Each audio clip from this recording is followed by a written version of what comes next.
welcome to the On the Beat podcast. I'm your host, Christina Banks. This podcast is for anyone who wants the latest recap on the biggest in news, entertainment, sports, fashion, and music. I have a great show for you today. Today's episode is about art, music, and fashion, with a dash of elegance and, of course, drama, because why not? So, let's begin. Brief pause for All I Do Is Win. I have with me today a trailblazer in media, Dylan Mingo, a senior at Albany State University, majoring in communications with the concentration of media arts.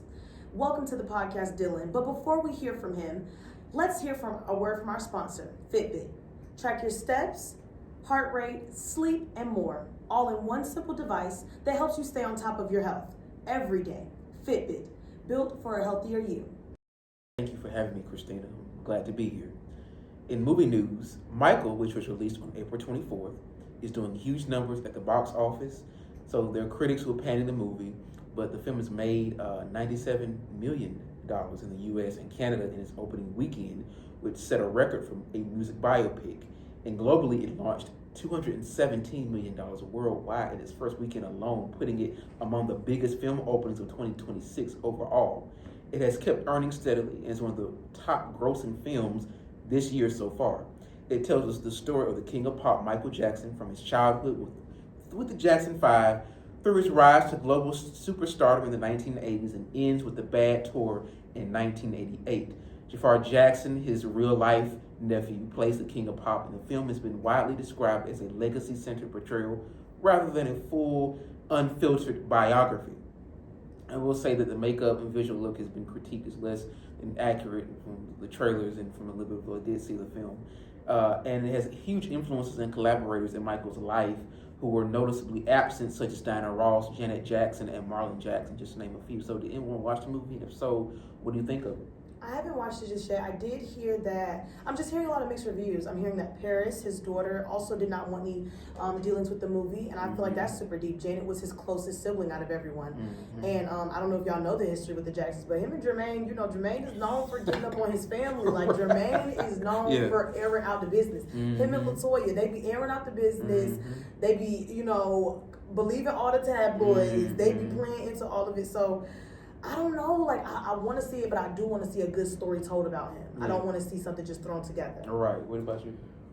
I haven't saw the movie yet. I watched a couple of clips, and it's cool. I really think they did the performance where I'm not too familiar with it, but the performance, the Pepsi commercial, something like that.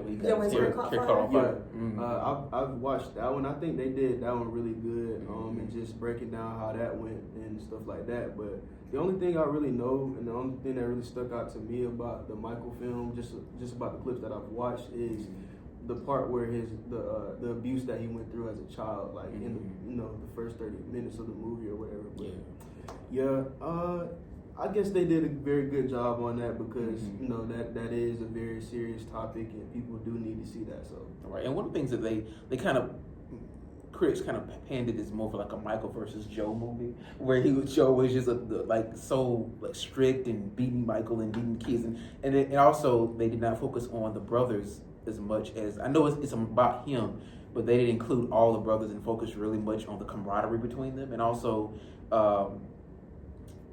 you had mentioned that Janet, of course, she's not a movie, and he was very close to Janet, of course, as he got older and in his career. And also,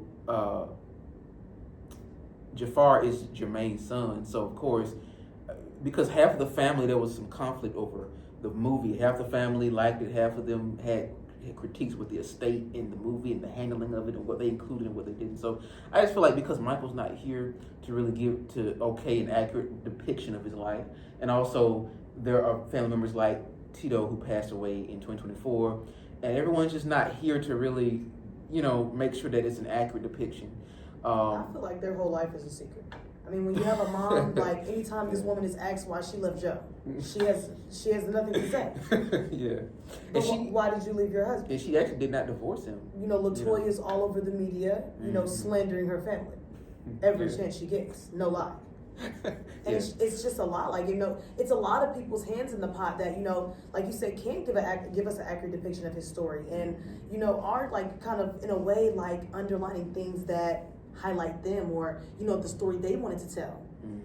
The narrative they wanted to push about their brother. That's true. And also, it made a lot of money. They know that Michael Jackson, when the King of Pop's name is in the conversation, it's no surprise that the film is made as much as it has because he is a big star, even in death, and will continue to be. And that's why the media, they tried to slander his name still, even, like, this man's been going out all these years. So it's like, come on. Anyway, but guys, we must discuss the Met Gala, which is tonight at the Metropolitan Museum of Art in New York City. This is fashion's biggest night. I know you love fashion. I am looking forward. This year's theme is fashion is art. Celebrities from across different. I know you are. It's from across different media. They're expected to arrive in carefully curated looks tied to this year's theme. The looks will be centered on how clothing connects to fine art, museum culture, and design history. It's art on art, literally.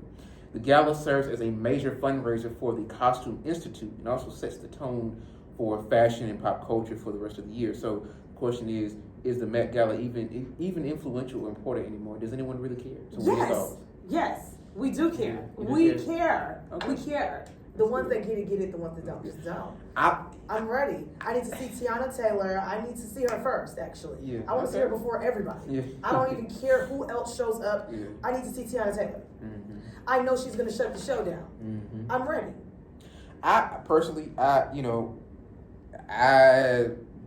haven't really cared about it. I would see the looks. I like, the look going in, but I think it's a great way to show art and talent, but I'm not really, I guess if I was in that space and as an artist, I would really, care more. But I think it's a good thing, but, it's cool. I don't know. I'm ready to see all our people up there glistening and shining. I'm ready. Yeah. I'm ready to see our people up there. I liked the theme last year, which was it was with a black dandyism. That was nice. Mm-hmm. It's crazy how it's already been a year. You see how fast it's been. We're putting on. Yeah. We're putting on for our culture. So I love it. The bigger the platform, the better. That's true. How about yourself? I'm really not too in tune with Met Gala or things of that nature. Yeah. I just always see the goofy outfits and people making fun of it on Instagram and things like that. So that's only the really content that I really see. But I feel like it's a very nice thing for art, and people to express themselves, and fashion designers and people to show off their new pieces and things of that nature. So it's nice. It's a nice thing. I can tell you that if I had not researched it and if I had not been up to date on the news, like if I was not a journalist as we are, then I would not have known about it. But because I don't really, but I do know it's on the first May. It's on the first Monday in May. So if you all love fashion, you want to check it out, first Monday in May, and it will be live streamed. It will be live streamed on YouTube. So check that out. All right, well, next up, let's take a quick break in the conversation. This episode is brought to you by Fitbit. If you've been trying to get a better handle on your health without overthinking it, Fitbit makes it simple. It tracks your steps, heart rate, sleep, and even your stress, so you can actually see what your body's been telling you all along.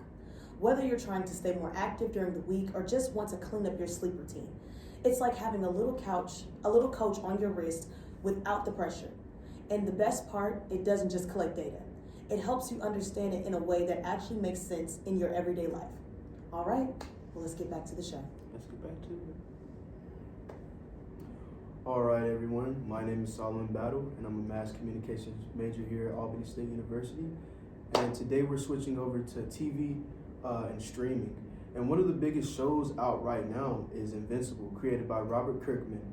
The show has gained attention for its intense action, storytelling, and unexpected twists. It follows Mark Grayson, a teenager learning how to become a superhero while dealing with the pressure of living up to his father, Omni-Man.